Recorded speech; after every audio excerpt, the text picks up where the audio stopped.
At this point, the ice and the final inspection team has reported back periodically to the firing room, and they are reporting that there is nothing out of order. Everything continues, everything looks smooth, everything on the vehicle looks good, no debris concerns, no ice concerns, and they are expected to wrap up their operations in the next half hour. And here we have them. Our commander, Tom Hendricks, mission specialist Susan Helms, followed by pilot Kevin Kriegel, Richard Linehan, Charles Brady, Jean-Jacques Favier, and Robert Brent Thirsk.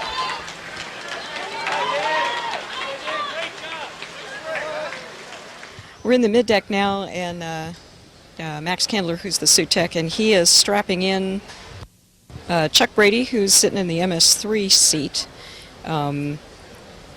Sitting in front of Chuck and the rest of the guys on the middeck is the whole row of, or wall of lockers that has all the stuff in it that we're taking to space. Max has got his parachute on, the harness, and looks like he's got the seatbelt on.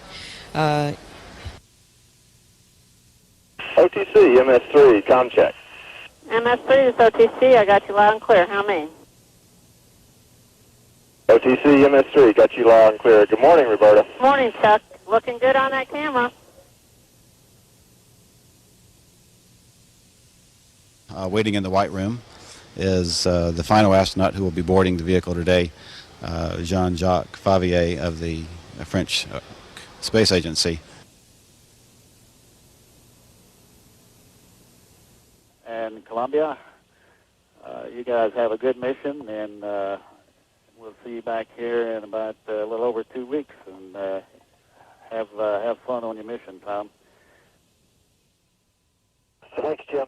We got a crew here that's ready to go. Thanks to all the professionals here at the Cape. We're ready to work with JSC during launch, and then the rest of the day we're ready to put our payload crew to work with the folks at the Marshall Space Flight Center. And NGD, you're clear to launch. All right, copy. Thank you.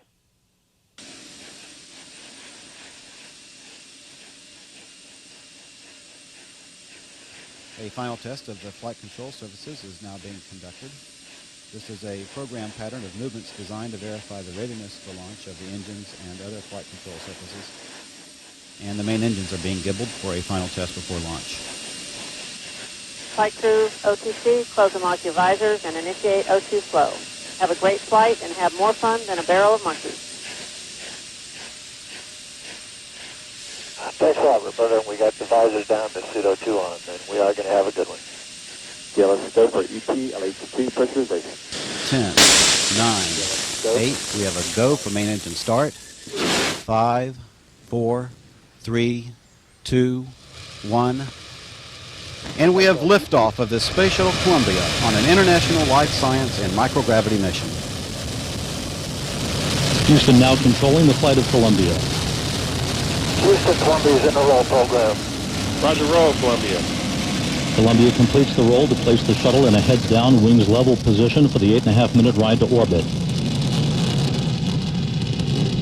23 seconds into the flight, Columbia's 3 liquid fuel main engines will soon begin to throttle back in a 3-step fashion to 67% of rated performance. That will dampen the stress on the shuttle's aero surfaces as it breaks through the sound barrier.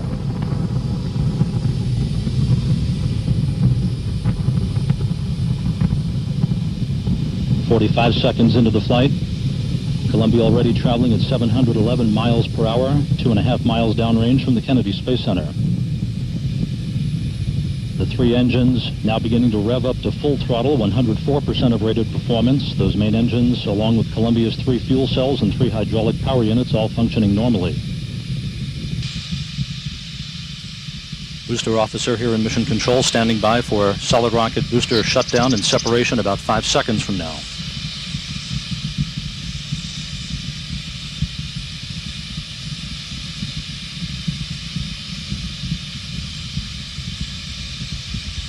Booster officer confirms a normal solid rocket booster separation, standing by for the performance call. Columbia, performance nominal. Nominal performance.